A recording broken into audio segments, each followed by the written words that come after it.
make more good in the all-new Sportage X-Pro. Kia, movement that inspires. Quaker Steak and Lube is throwing open the garage doors and setting up the umbrellas. It's patio season. Come enjoy great food, drinks, and fun in the sun. There's always something happening at Quaker Steak and Lube, but we're really amping up our event calendars for our favorite time of year.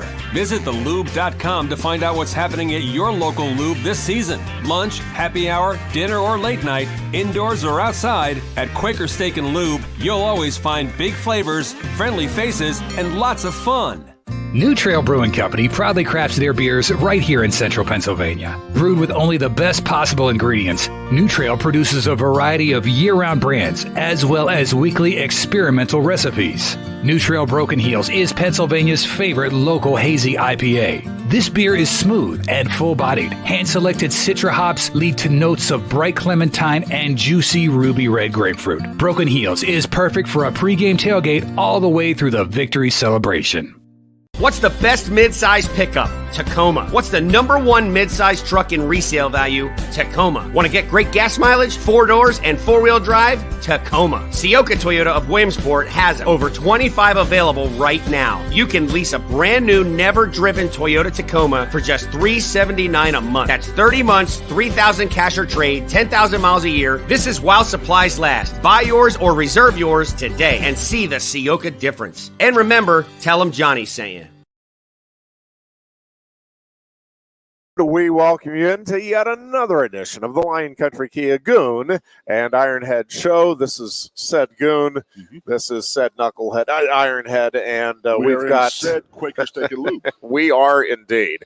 Wonderful place to be on a rainy afternoon here in the Valley of Happiness. My Lord. As if this was snow, we'd be in trouble. Yeah, but it's not. It's very down, light, man. But very steady rain overnight. I was up much more than I wanted to be overnight between the puppy and just then being able to or unable to get back to sleep. So it was just a very light but very steady rain throughout the course of the evening. It's picked up at various times throughout the day here.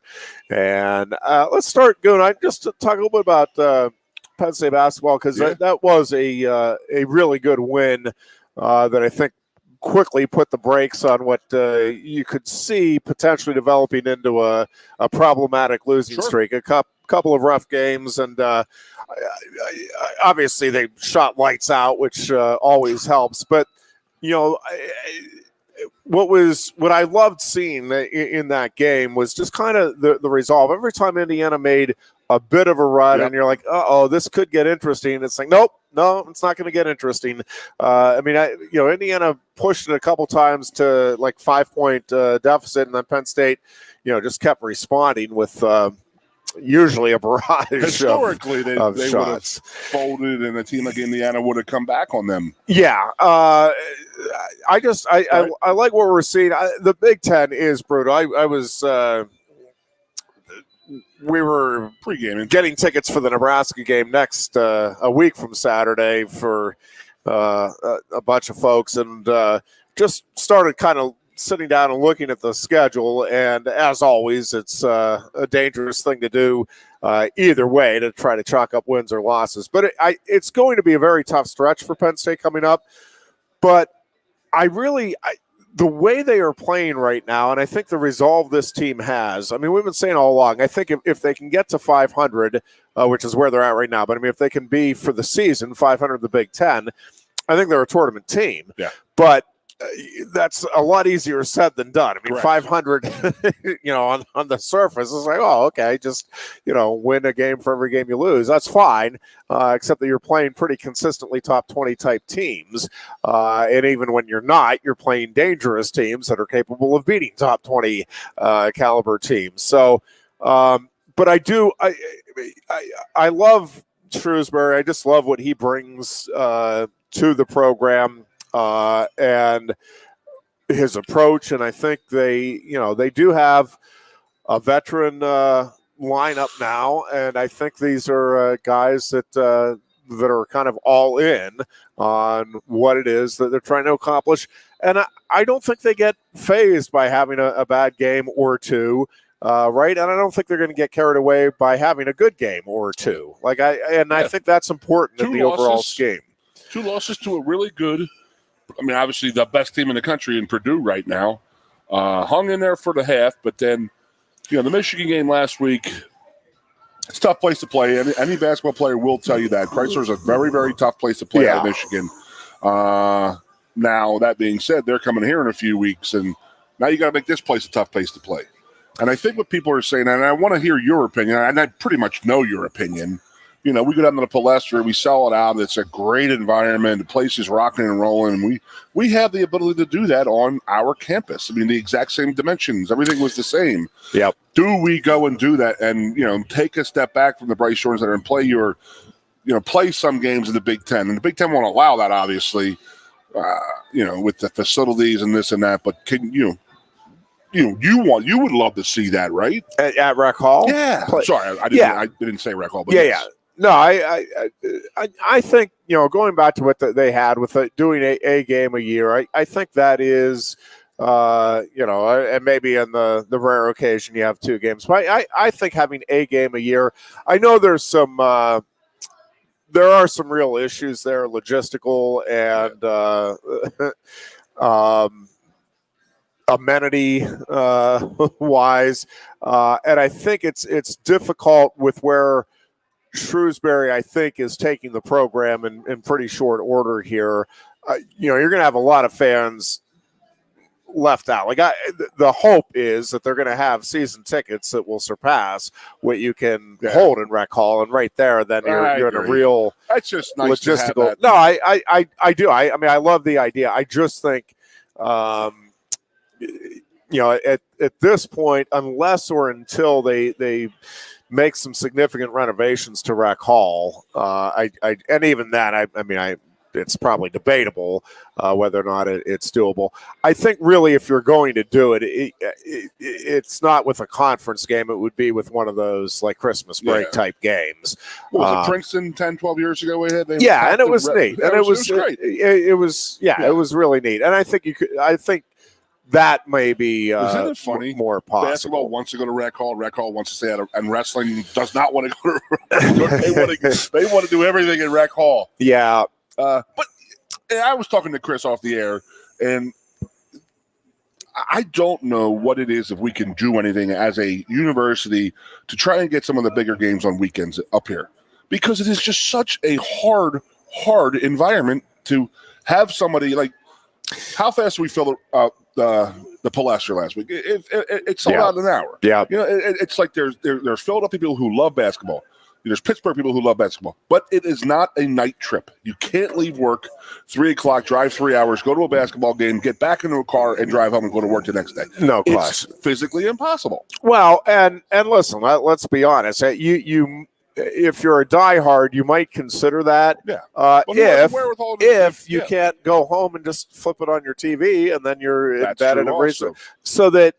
And that's, again, that's a wonderful thing for the program. And in today's world, it's virtually a necessity. But, in terms of the gate, now for most people, I think it's a no-brainer. It's, I'd love to go up. I could maybe rearrange my work schedule. Oh, no, I have the convenience of just watching this thing at home. I don't have to worry about getting out of there. I don't have to worry about any of the hassle with traffic, et cetera, et cetera. And so, it stinks. It really does. Yeah, I if there's, and then you can't ask for special. Why can't you? Why can't you say, can we get more games on weekends than weeknights? Why can't you make that request as an athletic director who we want to talk about the Big Ten moving on, or not moving on, being left behind by the commissioner. So I don't know, but it's like some of those things that if they had Pat's ear, I might recommend to Pat, or just say, hey, this is how hard it is. He's a city guy, so he understands it's a half hour for some people to go watch games in Michigan, Ohio State, Wisconsin, Nebraska. It's crazy that we are up here and I'm not gonna say the middle of nowhere, but it is the middle of nowhere compared to the other 13 schools in the Big Ten, or there are 15 schools in the Big Ten now. So it's just I would like to have an environment like we saw at the Plesser because it would change the mojo. And you're going to see it next on weekend games here. The difference in like a Saturday, Sunday game versus a Wednesday night game. Yep. I mean, it's just such a different environment, fan-wise. And then player-wise, it has to be. I mean, it's you're almost like sitting here. It's like when you go play Indiana, Purdue, Illinois is getting better, but like you go to these lesser-run Rutgers, Maryland, but I guess those schools get up for the Penn State game. But it sucks as a player on the road going into an environment like that. You have to create your own. Get everything ready, jacked up and ready to go. I can't imagine being the home team in that situation where it's like, man, it's like we're out. We're at a home game. It's a huge home game, and we have 8,000 people here. But 8,000 people in Rec Hall is packed to the gills, loaded. I mean, can we get 15,000? Can we open up the top for the basketball? I mean, I would love to be able to get to that point, but it's not going to happen on weeknights. That's my 2 cents.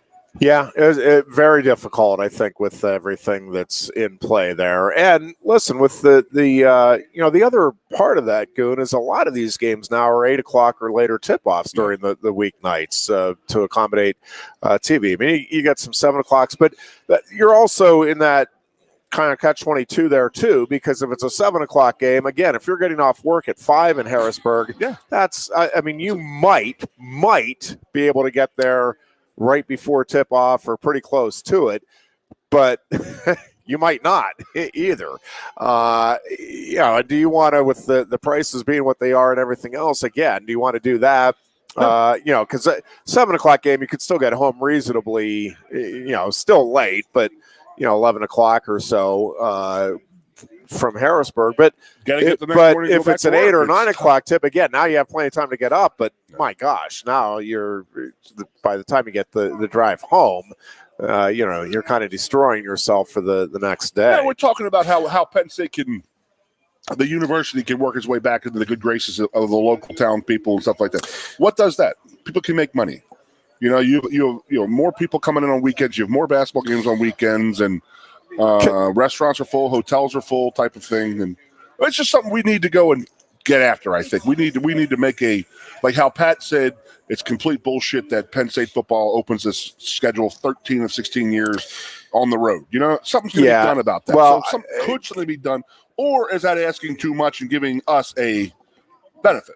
They also, in my humble opinion, have got to figure out a better solution for parking for all sports, but in particular, the non-revenue sports, the wrestling, the gymnastics, the lacrosse. There has to be a better way to do it. The wrestling, the rec hall situation is just a disaster with the Nittany parking deck. And I get the university. I don't think it was well thought out, and I think it makes it a further uphill climb for those sports to get fans to come. And I get Penn State it's selling out Rec Hall every time for wrestling, despite that. But if you are going to have the fans have to pay the $5.50 in advance or $10 the day of the event, at least let them get out of there when the event is over. Let them put a placard on there and lift the gates. And if you have the placard, let them fly. It is. I did that once. It is. Then I got to the bar. I was like, no, we'll park downtown and walk up. It's just a horrendous. It's a horrendous situation. And to me, it's fairly easily remedied. Because again, if either that, or if you're going to have the people wait, then just go back to the regular rate that is there, instead of trying to siphon an extra whatever it is. I don't know what it works out to be, but $4 or $5 a car for the on-day parking, and it's probably not even that. It's probably another buck, if that you're getting out of the people that are advanced. Again, if you're going to have that, right? If you're going to have that, allow the people to get out of there after the event instead of having to sit there and wait. I mean, it's over an hour that you're having to sit at the Nittany parking deck to get out of. I think they're worried about people just parking there and then knowing there's a wrestling match and they're going to open it up and go. park there for a week, go out, get a new ticket. That's just me. That's the scam artist in me. Yeah. I mean, the number of people that are going to, you're going to not have access to your vehicle for a week to. Well, no, I mean, I go right back in and turn it and get a new ticket. So I understand. But do you think that's asking too much? Well, no, but I'm saying if you are doing it, give the folks a placard or whatever, put it right there. And then you just see, and the other people, that's fine. You can say on the when you park at Bryce Jordan Center for a basketball game, they throw a little thing in your dashboard, so you get a little yellow ticket sitting there. So all you got to do is stand at that gate. The guy in charge of the gate, yellow, boom, boom, boom, no yellow. Right. There's no yellow thing. You stop, put the thing down, charge the guy. Yeah, it's not that hard. There's a couple people doing it. Yeah. And it would just, again, allow for the flow to be much better anyway than what it is. It is bad. It's awful right now. I mean, you probably deal with it even when you're done. Oh, yeah. No, I couldn't believe it. The first time, because I purposely dragged my feet getting the equipment together after, and we do the post-match shows usually about 15 minutes or so, and then I'm another 15 minutes because I'll, chat to a few people and take my time getting stuff together. Rush to get out to that. Right, and then I still go up, and it's still another half hour to 45 minutes till I get out of the garage. It's like it's just, it's maddening. And to me, it's a fairly easy remedy to try to solve that issue, but and I also, I think there's a lot that they could improve on the parking front. And again, I get that the university, Old Main is dictating that, not the athletic department. I get it, but it seems like, if you believe James Franklin, and I do because Cale Sanderson's saying the same thing, and I'm listening to Guy Godowski, and I'm hearing the same thing there, and Charmarat, that, this, I think there is a better symbiotic relationship right now between Old Main, the athletic department, and the coaches within the athletic department than there's been maybe since like the Tarman Paterno era here at Penn State. And I'm trying to think even who was, I don't know if that would have been Joab Thomas or going back to Bryce Jordan as president. But I mean, I think it's back, somewhere in that time frame that you had at least the feeling that everybody, and really, I think there's more energy now within. I think that it was a much needed shot of energy to the president's office. I think a welcome change in the athletic director's office. And again, I think that there is a feeling now that everybody's, kind of pulling in the same direction. They want to see success across the board. They want to figure out how to make this thing work for everybody. And I think, I'll be interested to see what happens over the next couple of years in terms of if there isn't more outreach here in terms of, the gown reaching out to the town and trying to be more welcoming and trying to see if they can solve some of these things that I think are extremely frustrating for the fans who obviously want to support the programs and are supporting the programs despite the obstacles that I think are currently in front of them. Well, how about hockey and wrestling at the same night, at the same time, right across the street from each other? That's a tough, be a freaking disaster too. Yeah, that's a tough. We're coming up on situation. 30 years on Bryce Jordan. I mean, do you think there's anything going to talk about possibly just? Yeah, the idea of it I think was good. The execution just was not great, and I still. It wasn't just a rumor. I mean, they talked about. They said it would cost $200,000 to make that ice hockey eligible to be, to make it eventually. Right. And they said, no, save $200,000 on a $50 million project. Yeah. But I think ultimately that was the right thing because having the Pacula? Yes. Yes. But also having the multi, use facility at the collegiate. There are a lot of problems with the places that do have that, where you're trying to play basketball one night, hockey another night. It's a much better. I mean, I hear what you're saying in cost wise and all of that. Yeah. They were very fortunate, obviously, to have Terry Pegula be able to step up the way he did for the hockey program. But truthfully, that's what needs to happen. And I think you need to keep Rec Hall because of well, I shouldn't say need, but I think the desire is certainly there to keep Rec Hall. In there right now, Jeffrey? But men's volleyball, wrestling, and the gymnastics teams. So and women's volleyball, fencing, and no, those are the 5 in Rec Hall. So, are you squeezed in there? But Are you guys? Is wrestling squeezed in there, like facility wise? I don't think so, right? I mean, there's only 5 teams in there. You know what I mean? Is it overcrowded with all the too many athletes in there? No. Okay. No, but so it does have a purpose. Yeah, but I think you need to renovate, and they had plans at one time. Sure. Early 2000s or 2009, 2010 that they were going to push it back a little bit. They were going to have more kind of suite type seating up where the track is now, and put in some more chair back seats. And I think. You look at what some of the other schools have done in the Big Ten, and it's kind of similar to that. I think Rec Hall needs to do. I mean, I've been advocating this for a long time, but it's just improve the concessions, improve the restrooms, get the seating situation a little better, and it's still going to be. Can't really fix parking, though, right? A great venue. I think there are some things you could do there, but it's a challenge for sure, and I don't know that it's ever going to be exactly what you want. People in when they close the fields down for football, and they park down at the Giant, they park at Walmart. Why can't we just have the buses running? Well, they do now. 8,000 people. I mean, yeah, they do have that opportunity if you want to take advantage of it. The issue, there's multiple issues, but I got you. Anyways, that's.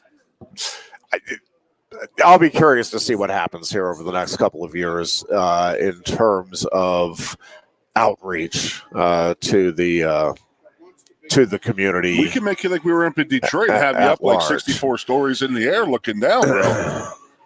Could do that. It's a tough place to call a match from, huh? Holy crap. Yeah, I'd prefer that, though, than when they had us down on the floor, because inevitably you wouldn't be able to see like half of a mat somewhere during nationals. Correct. Gotcha. It was. But when it's rough. one-on-one, it's a dual meet. You want to. Well, sure. Yeah, you're right. You want to be right on top of that. Yeah. So there's definitely things that now, to keep our streak alive, does the NIL thing come into play now, where university's going to cost a little bit more money because we're going to lose some money from sponsorships, advancing going forward, getting these renovations done, having the money available. Yeah, I don't think just because of the TV money involved. I mean, I don't think you're still going to be a net win, and you still are going to have, you're going to have significant donors that are giving to just the programs. I mean, I don't think it may shift around a bit with some of it, but I don't think. With the big time schools and the big time programs, that it's going to be terribly detrimental moving forward. Could be wrong about that, but I don't think so. It's not expensive to build anymore right now. I mean, it's pretty cheap with supply and supply chain. Well, yeah, everything's so readily available. Yeah, absolutely. I mean, what would you think? $20 million to completely renovate the Rec Hall? To put the suites in, to upgrade all this and all that? Probably be more than that right now. I don't know. Yeah. Because of the cost of everything right now? Yeah, cost of everything, labor. I mean, everything involved, depending on exactly what you're doing. But I think they would have to involve some there would be some walls knocked down, I think, and set back up. That was kind of the original plan, was to push the side closest to the netting line out a little bit further towards the street, or just maybe towards the street. No, toward the street, and then have the more available seating up above there as a result. Close the street. No, don't. Come on, oh man. my gosh, that university is already so inaccessible. I mean, one of the things I'm hoping they do in the future is understand that there are people that want and almost need to have access to the university and make it a little more friendly to navigate around campus by vehicle. But I don't think that's going to happen. But that would be. Now the coach's office is down to the other side of the university, of the State College or Penn State Inn. What the hell is it called? Nittany Lion. Jesus God, Keith. The other side where all the coaches' offices are. Yeah. I mean, could you actually just expand down that way and then even probably build up and put the coaches' offices up top type of thing? Yeah, I think that would be. I think more likely you'd put the offices down below where some of the rooms exist. If you're going to look at that, the defunct fraternities over there on the other side of the rec hall, Beta right there. The one right next to them though isn't. So I don't know what you'd be able to do there. Move them down one. So, yeah, I don't know. It'll be interesting to see. It would be very interesting to see. So what is – so there are some hack job arenas that you have to go do broadcasting from. But you say you love the barn. Minnesota, it's old as crap. Have they renovated that? Have they done – Yeah, well, I mean, it's neat because it's, you have Williams and the barn are adjacent. So it's the same building. It's just two different parts of it. Which is kind of a neat. So their basketball arena is in one, right? Is that what you're saying? Yeah. And then attached that is the barn where they wrestle and stuff like that? Correct. Sweet. Yeah. So, I don't know. We'll see what happens. I'm curious to see over the next few years kind of how some of this he's got to prove his worth around here. Some of this develops, and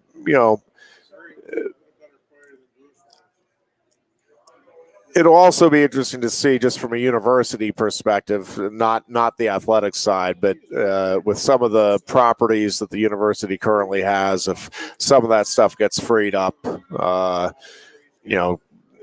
allows a little more money into the coffers for the university, and I think, again, would go a long way toward reestablishing some of the town-gown relations. So, yeah, and that's the biggest thing, in my opinion. It really is.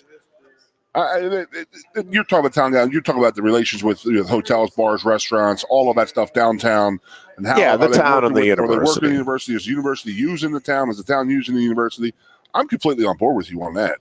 I mean, there's a total disconnect at times between the town and the university. Yeah, for sure. But it's because it's too. Well, obviously, Penn State is a monster organization, and it's they move slow as. Most big bureaucracies do. Yeah. I mean, I would love to see more stuff downtown. I mean, there's different stuff that the universities, that the state college is trying to do. The university can get behind them. And I think that it's going to be getting better right now. We're both big Pat Kraft guys, and I think that he has a good pulse and a good feel for the town, for the university, for the athletic department and everything. And because he's been to a lot of different places and he's done and seen a lot of different stuff that works. This does work. This does not work. I mean, I was talking the other day. He's talking about a temple. I mean, you talk about a hard paper route. I mean, that's a tough paper route to get any kind of funding money, because you're not in state college. You are in the city of Philadelphia. And you are in a bad section of the city of Philadelphia. That is for sure. For him to get anything rolling down there was pretty impressive. It's got to be sort of a cakewalk around here at times in regards to that type of stuff. But yes, I would like to have a little less disconnect between the university. I like your word, the town and the gown. I like that. Yeah. Is that what it is? Is that what it is? Is that what the name of the magazine is called, Town and Gown? Oh, yeah. Oh, Jesus. It's a pretty big head you just blew there, Ironhead. I never thought. Well, that's what we're here for. Wow, Ironhead. What do we got wrestling this weekend? Nothing. It's kind of a nice little respite. We're actually going to head up to the gymnastics meet, the quad match on Friday night, and then we've got family coming in Saturday. So it's kind of a nice little break within the season, and then kind of go hard from there on out until we get to March. But this is your bye, pretty much. You have a bye weekend. That's a thing, right? Yeah, but basically, are other teams wrestling? Oh yeah, okay. Most teams are competing this weekend. Yeah, it'll be interesting to see. This wrestling season has just been really, really interesting. I mean, there's been a lot of individual upsets and a lot of different teams. Making moves. Cornell had a couple of big wins last week. Tournament-wise, I still think, I know I was second and Iowa beat Iowa State in the dual meet. If Iowa State is healthy, I really think Iowa State, tournament-wise, poses the biggest threat to Penn State. I really like the way they are wrestling, the way they go after points overall as a team. And I think they're going to be a handful, again, if everybody's healthy for them when the postseason rolls around. That being said, I was listening to, I think it was a Flow Wrestling podcast, and they're talking about whether or not this might be Cale's best team yet. And the one thing that just kind of amused me... that's unbelievable. The one thing that kind of amused me was that they were talking about, it may very well be, because you start going through the lineup. I mean, other than 125, it feels like Penn State has a legit chance at least high All-America honors at the other 9 weights. Jesus. Not saying that they're going to get 9 high-placing All-Americans, but there's not a weight there where you're looking at it and saying, no, there's no way that guy can crack the top 8 or top 5. And obviously you have, for sure, 5 national title contenders. And again, nothing guaranteed. Yeah. But you have 5 title contenders and 4 others that are at least high-placing All-Americans. And listen, I wouldn't contenders, and I wouldn't rule out the possibility of a couple of other. Bo Bartlett is, in my mind, is a legit national title contender. So that gives you a 6th. We'll see with Levi Haynes. And listen, I maintain that both Shane Van Ness and Alex Facundo are guys that are capable of beating anybody in any given match. I just think they're both in loaded weight classes, and it's going to be hard. Whoever wins the title at those 2 weights is going to earn it in a big way this season, along with 197. Those are probably the 3 weight classes that are just absolutely loaded. But I think you look at it, and I think that probably top to bottom this is the best Penn State team under Cale. But the thing that was amusing is that your me, opinion too? Yeah. Jesus. The thing that was amusing me was that they were like, well, you just don't think of it because, this isn't the team that racks up bonus points. And I'm like, well, hold on a second. They might not be racking up pins the way they did in the later stages of the Jason Nolf, Bo Nickel era, or in the Taylor Ruth era.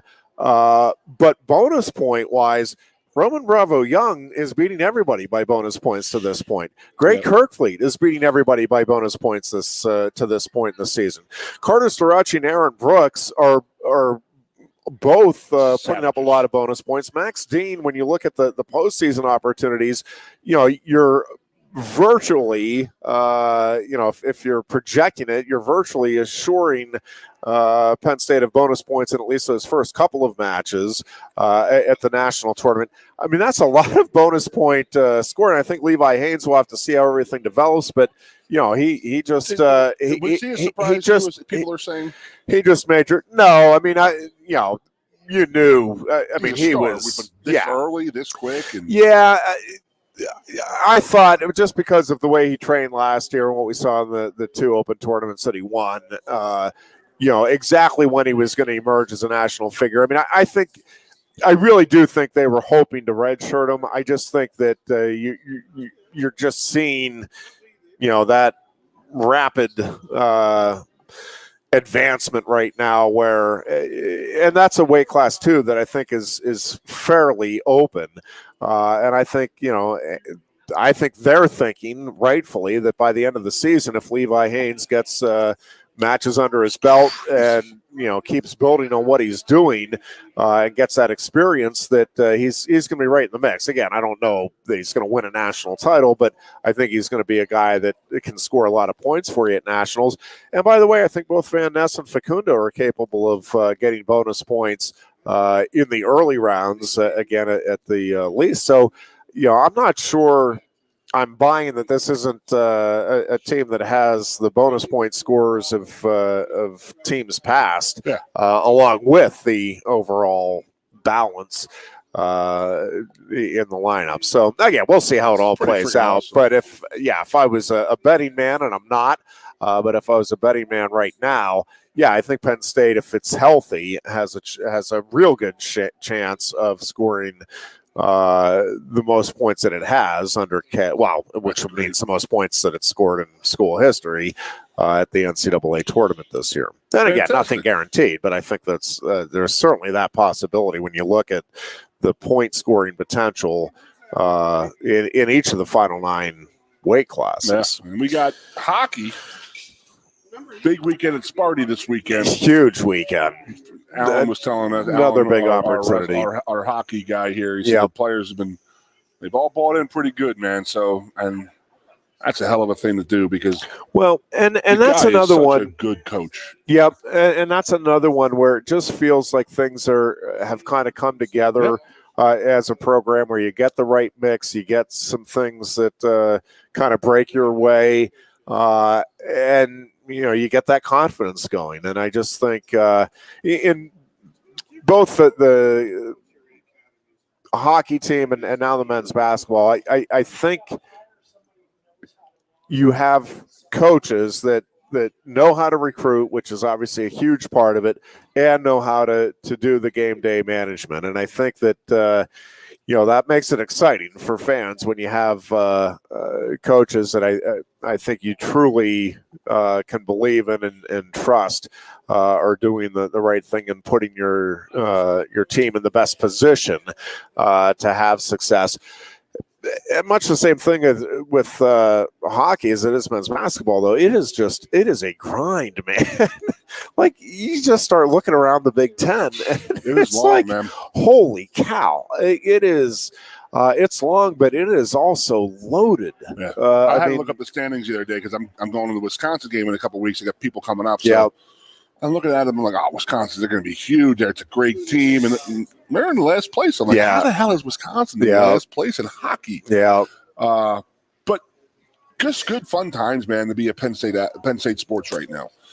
Well, I was just talking with somebody where our teams have been. Did you see that stat the other day on Facebook? I don't know the Learfield thing. Somebody who said that Penn State, the highest they were ranked in football was like 5, wrestling 1, men's volleyball 2, women's volleyball 4, and it was like every freaking sport was ranked. I mean, it was great. And here's the thing. I do think there's more energy and more momentum right now within that athletic department. I just think there's a good feeling behind Pat Kraft, and obviously the direction of the football team, like it or not, has a lot to do with the overall momentum of the athletic department. And I think obviously the way that team finished up, the expectations heading into next season. But I also think just across the board right now, Goon, that there is an energy within the program. I mean, the 2 lacrosse programs have been successful lately. Just the sports program in general, yes, and I think even the programs that have been struggling, that you can feel it right now that there's a different expectation. Yes, there is.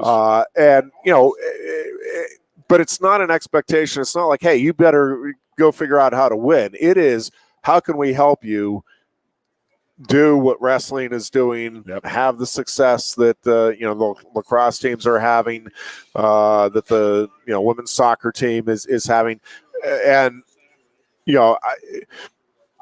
I think the softball program's on the verge of doing some really big things. Baseball, I mean, you just go through all of the programs right now, and I think that there's a better feeling about where they're at, and more so even the future of these programs and where they can go than there's ever been, and that's they need to. I think that's a lot of fun. One of the biggest things that I've been hearing is the upgrading of our soccer facilities. They don't even have a bathroom for the girl. Yeah, locker rooms. Yeah, just think about that. Yeah, that's insane to think about. You're talking about $100 million athletic department, be probably more than that actually, and that's an issue. Porta johns, crazy to think about. So I wanted that. We don't got much time, but I wanted to ask you. So I did not say it Tuesday. I totally forgot. So I'm watching the Monday night game.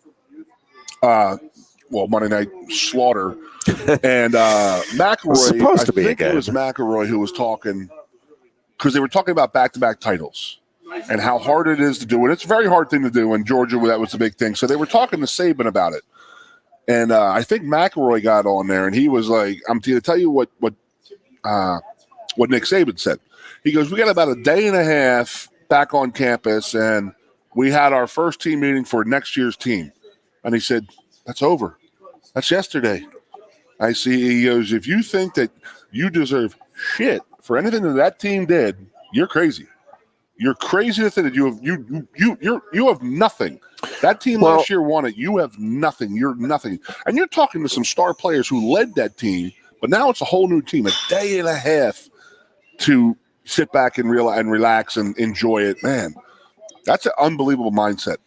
Yeah, but I think it's the mindset that you have to have to be successful. I mean, this team will get back from nationals. I mean, I don't know that Cal's telling them they're nothing, but I think they're back in the practice room that following week. Anybody that wants to. I mean, I don't think there's.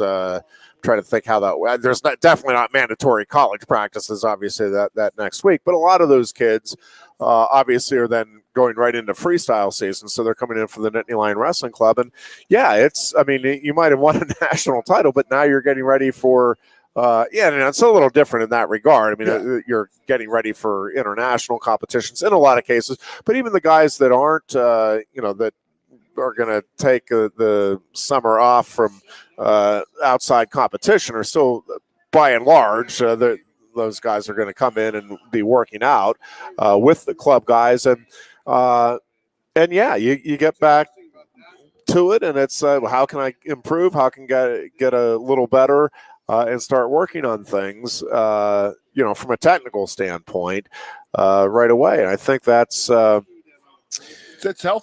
That's a healthy attitude, man. There's guys who won a national title. You got a guy like Brooks who's won 3 in a row, going on 4. He could sit back, say, you know what? Hey, I'm gonna take this month off, and it's no, they don't. It's like it's crazy. Yeah, and part of it is, you have to, and I think Georgia and Alabama and those schools, and I think Penn State's getting there too. Is you're recruiting the athletes that want to be the best they can be. And yes, along with that, we want to win national titles. We want to get individual honors. February, the first week of February, when we started our 6 a.m. workouts, Tuesday, Thursday, lifting, it was voluntary, the voluntary, involuntary stuff like, hey, you don't have to be here, but all your teammates are here, get your ass here. So that's when we won. When we lost, it was the second week of January. You were in that Lube hall because Joe was mad.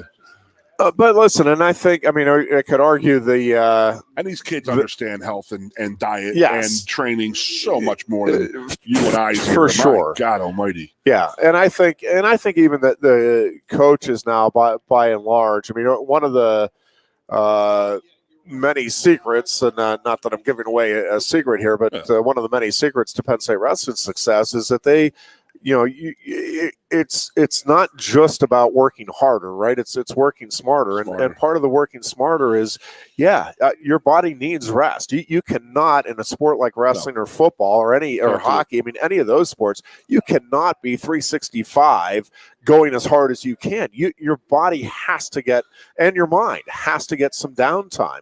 And you've got to be smart about it, strategic about where you put it. And that's why, the scheduling. I mean, Cody Sanderson has the scheduling. I mean, I would love to some see of that. it is Love dictated because they do by the Big wrestle Ten year round.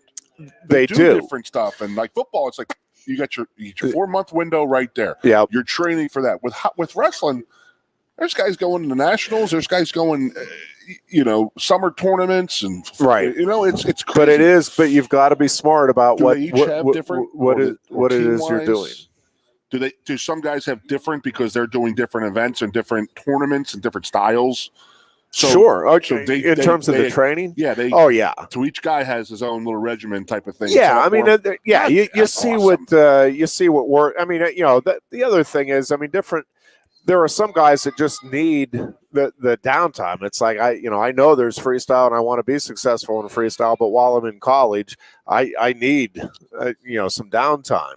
And so you take a little time for yourself. There are others that listen. I can't. My mindset is such that if I take more than a couple of days off, I feel like I'm falling behind, and I need that. And again, you're not working the same, even if you're coming to 2-hour practices, you're not putting in the same effort or the same energy every day of the year.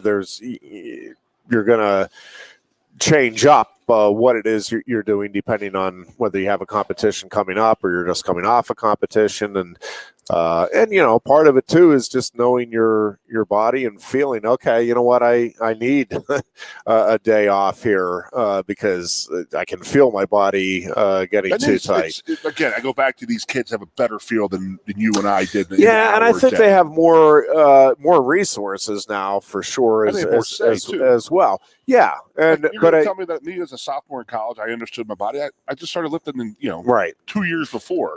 How do I know? Yeah, I wasn't playing as much as some of the other guys, and it's crazy to think about. But guys do understand health and rest and working. Our rest was we're going to go out and party and have a good time because we got 48 hours off. We're going to go take 24 of them and go do what we do. And then those guys aren't doing that now. Do you say 24 or 46?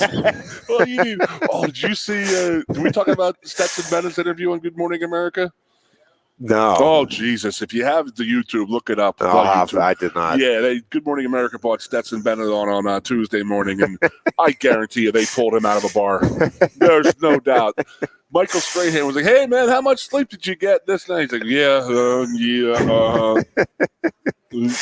that was his answer. I can't blame him a bit. I don't blame him one bit. Not a bit. Because I'm sitting there, it's 8 o'clock in the morning. It's 5 in the morning out in L.A. I mean, come on, man. You played the game he played, and you just won a second national title. I don't think I'd be out of the bar yet. Somebody said the other day on social media, Ironhead, and I was like, come on, let's not overthink this. They said an NFL team should have him at slot or running back. And I said, absolutely not. He may be in somebody's camp as a quarterback, but he's not going to make it. But there's a guy right there who's been told no his whole freaking life. So, but he's just too small. He is just way too small to play that position that they were saying. Yeah. Well, we'll see. It'll be interesting to see. Yeah. He is a cocky little bastard, isn't he? Watching him, you understand why other teams don't like that guy. So, and I'll tell you what, he has. It's the edge that he's obviously taken it to another level, but it's the edge that McGloin brought here at Penn State. I told Carrie, I said he reminds me of McSorley because other teams. Well, McSorley too, but McGloin was McGloin was the one that was. Had no accolades coming in and had the bravado. I mean, Trace obviously had it in spades, but there was.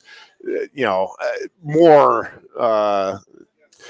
accolades that he brought coming out of high school. But quarterbacks.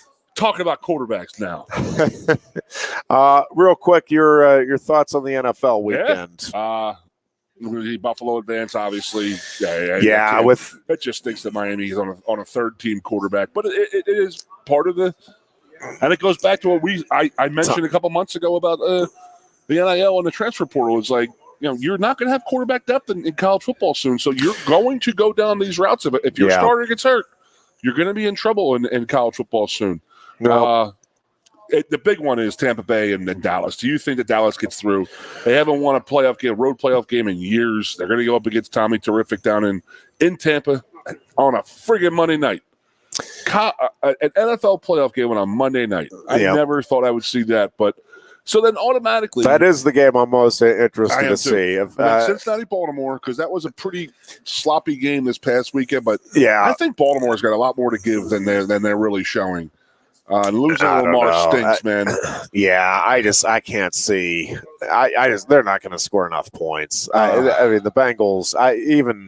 No matter how well the Ravens defense plays, Joe Burrow and company are getting into the 20s, and I just don't know without Jackson that Baltimore's getting there. But then there's the one upset that you could actually. It's like not really going to be an upset, in my opinion, and that is just how bad Minnesota can play at times. Yeah. And the Giants can play so good at times. Yeah. If those two teams meet playing good versus playing a bad, the Giants are going to come out of that.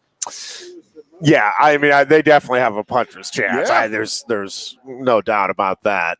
I do think Tampa's going to end up beating. I mean, I'm obviously rooting for that because I just despise the Cowboys. And then they fire McCarthy the next morning. But yeah, and then the whole process starts over, and it's we done, boys.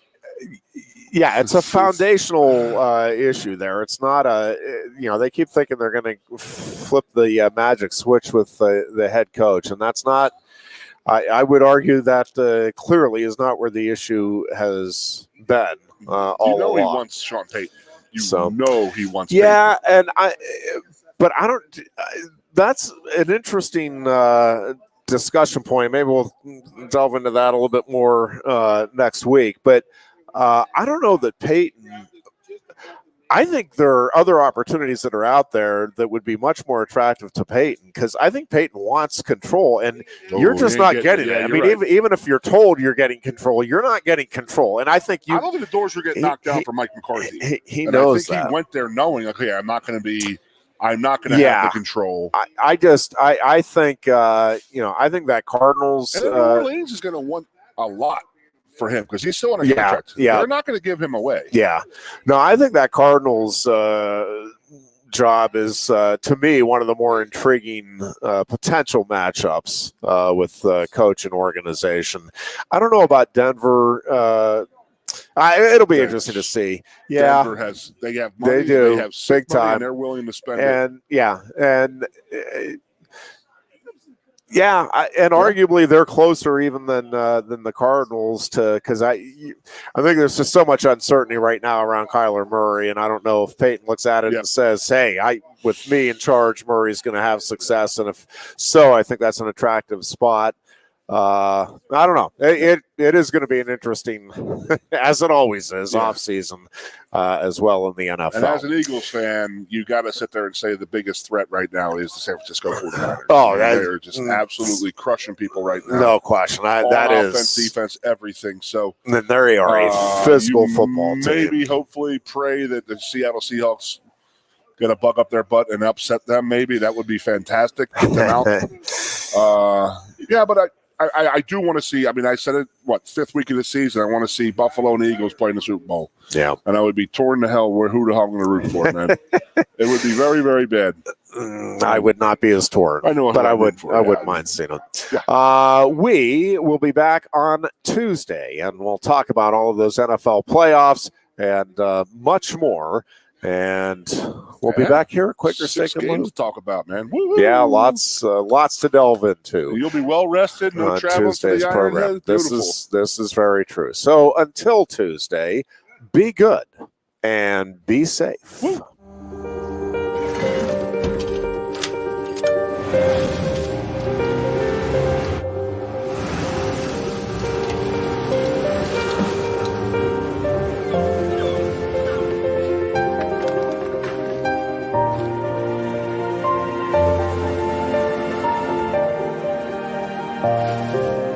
Make more good in the all-new Sportage X-Pro. Kia, movement that inspires. Quaker Steak and Lube is throwing open the garage doors and setting up the umbrellas. It's patio season. Come enjoy great food, drinks, and fun in the sun. There's always something happening at Quaker Steak and Lube, but we're really amping up our event calendars for our favorite time of year. Visit thelube.com to find out what's happening at your local Lube this season. Lunch, happy hour, dinner, or late night, indoors or outside, at Quaker Steak and Lube, you'll always find big flavors, friendly faces, and lots of fun. New Trail Brewing Company proudly crafts their beers right here in central Pennsylvania. Brewed with only the best possible ingredients, New Trail produces a variety of year-round brands as well as weekly experimental recipes. New Trail Broken Heels is Pennsylvania's favorite local hazy IPA. This beer is smooth and full-bodied. Hand-selected Citra hops lead to notes of bright clementine and juicy ruby red grapefruit. Broken Heels is perfect for a pregame tailgate all the way through the victory celebration. What's the best mid-size pickup? Tacoma. What's the #1 mid-size truck in resale value? Tacoma. Want to get great gas mileage, 4 doors, and 4-wheel drive? Tacoma. Sioka Toyota of Williamsport has over 25 available right now. You can lease a brand new, never-driven Toyota Tacoma for just $379 a month. That's 30 months, 3,000 cash or trade, 10,000 miles a year. This is while supplies last. Buy yours or reserve yours today and see the Sioka difference. And remember, tell them Johnny sent you.